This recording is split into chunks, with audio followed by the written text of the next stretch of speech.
पातूर येथे दिनांक 6 जानेवारी 2025 रोजी महाराष्ट्र राज्य मराठी पत्रकार संघटनेच्या वतीने मराठी पत्रकार दिन साजरा करण्यात आला। या देशामध्ये आचार्य बाळशास्त्री जांभेकर यांनी प्रथम मराठी दैनिक सुरू केले होते। बाळशास्त्री जांभेकर यांचा जन्मदिवस आणि त्यांनी सुरू केलेल्या पत्रकारितेतून पहिले दैनिक वृत्तपत्र 6 जानेवारीला सुरू झाले। बाळशास्त्री जांभेकर यांचा जन्म 1812 मध्ये एका सामान्य घरात झाला होता।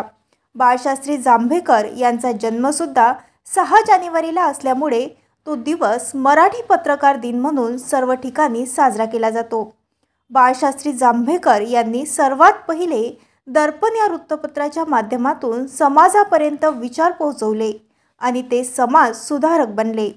सामाजिक कार्यात त्यांचा मोठा मोलाचा वाटा होता। सदर कार्यक्रम हा मराठी पत्रकार संघटनेचे अध्यक्ष देवानंद गहिले यांच्या मार्गदर्शनाखाली मोठ्या थाटात पार पडला। कार्यक्रमाला सर्व पत्रकार तसेच नायब तहसीलदार बळीराम चव्हाण यांची उपस्थिती होती।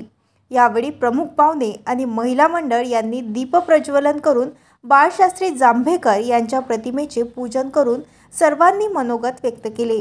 या कार्यक्रमाचे सूत्रसंचालन गुलाबभाऊ अंभोरे, पातूर तालुका प्रतिनिधी आणि पत्रकार संतोष उपरवट यांनी केले, तर आभार प्रदर्शन पत्रकार मनोहर सोनवणे यांनी केले।